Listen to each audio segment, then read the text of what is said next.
My name is Jaigris Hodson, and this is my coming out party. You see, I've been working for the last couple of years to build a name for myself as a social media expert, a researcher, an academic, and an educator in Toronto and Victoria. These roles are very important to me, and I take a great deal of pride in my work. But I have a secret, something that could potentially be threatening to these professional careers that I've worked so hard to build. I am a burlesque dancer. Bravo! You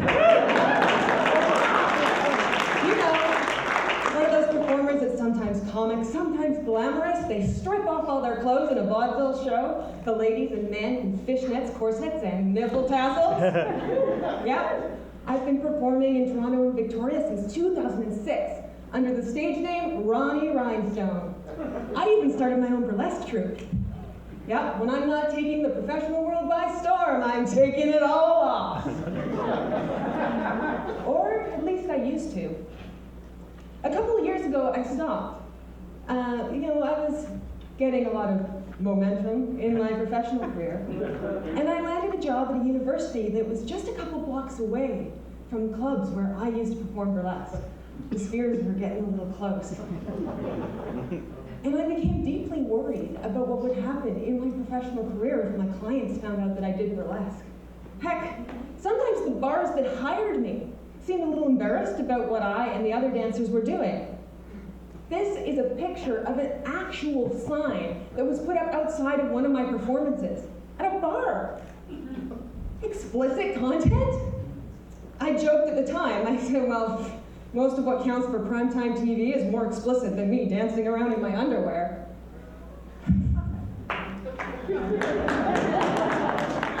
But I stopped joking when I found out that a professor at a university in Mount Pleasant, California, was fired for doing burlesque on her own time.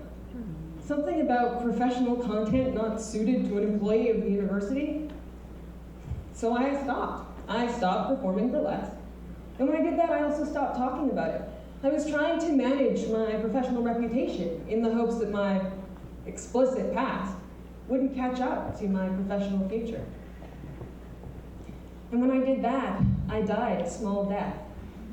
Because when we feel shame about one aspect of our lives, when we try to cover up something that's a big part of us, then we stop living.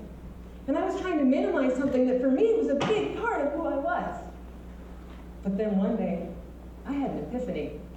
I was teaching a university class on social media, and I realized that something I learned while doing burlesque was applicable to the lesson that I was trying to give on personal branding. Yeah, and that's when I realized that hiding part of yourself from the world is not only damaging to you, it's also profoundly selfish. Because if we can't be our whole selves with others, then we cannot share our unique stories with those who would most benefit from them. So I'm coming out. Thanks. I'm coming out because I don't feel like I should have to be ashamed of something that's such a big part of my life and something that brought so much joy to myself and others. I'm coming out because I still have friends in the burlesque community, people who are, therapists and academics, people who are educators, and they're afraid to come out because of antiquated rules of professional conduct. But most of all, I'm coming out because burlesque has taught me how to love myself better. These life lessons have been a secret to my happiness and success, and as an educator, I feel it would be unethical for me not to share them. So today, I've put together 5 life lessons that I'm going to share with you. These lessons are for everybody, even if you've never thought of prancing around on stage in nipple tassels and a G-string. So I'm really excited, TEDsters, to share with you my life lessons stripped down. 5 things that I learned from doing burlesque. Lesson 1, all the world's a stage, so embrace the spotlight. Society tells us that only specific people are allowed to step into the spotlight. These people are young, beautiful, and being rich doesn't hurt. But what I really like about burlesque is that all kinds of people do it.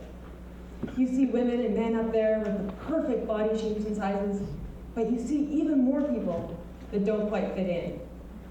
They're too tall, too short, too skinny, too fat, or too awkward.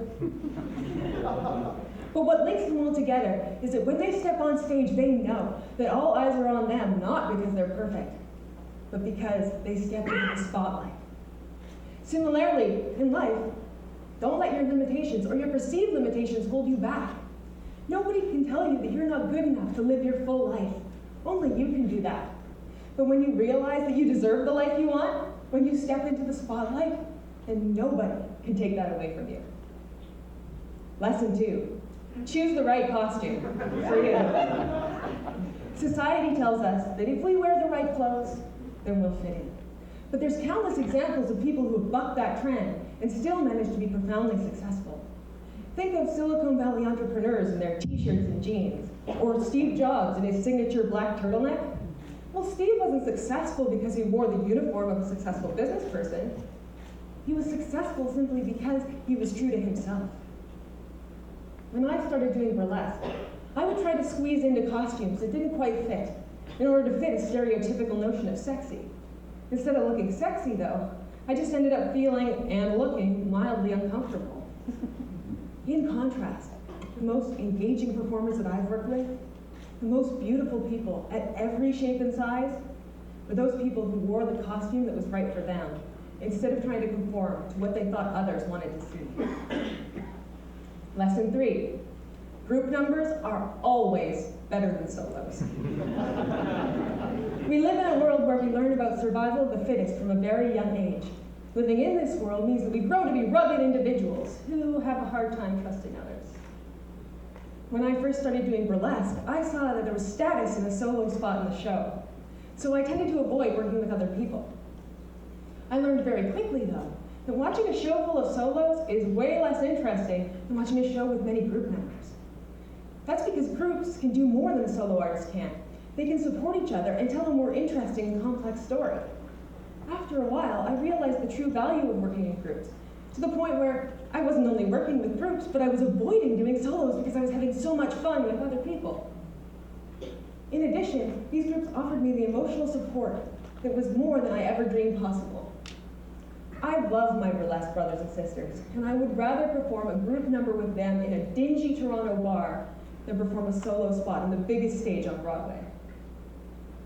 Groups allow you to be more than you can be on your own. They're the best way to put on a burlesque show, and they're the only way we're ever going to solve some of the world's most pressing problems. Lesson number 3, don't be afraid to wear a mustache. We take ourselves too seriously, and in doing so, we tend to create stress in our lives rather than resolving it. I remember one time, I was called upon to do a guest spot in another group's show, so I dressed as a janitor, complete with a mustache to finish the look, of course. As it was a pretty standard burlesque number, I stripped out of my gray coveralls to reveal frilly pink underwear underneath.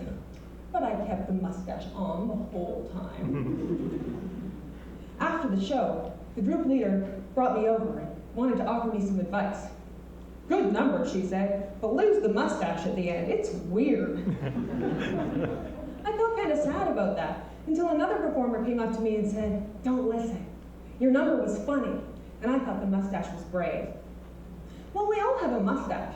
It's something that maybe makes other people feel a little uncomfortable, or makes us feel uncomfortable, awkward, or silly. But that's what makes you unique and interesting. So I say, be brave. Laugh at yourself and challenge others to look at the world a little differently.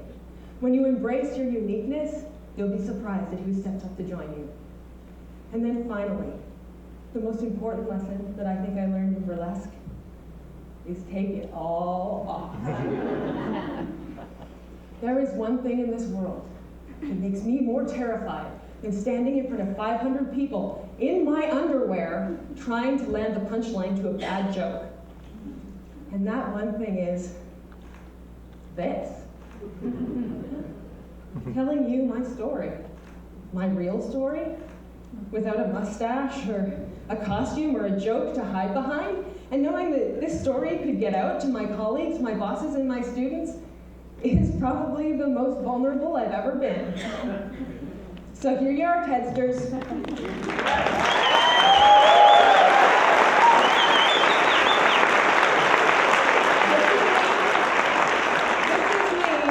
Fully clothed, taking it all off.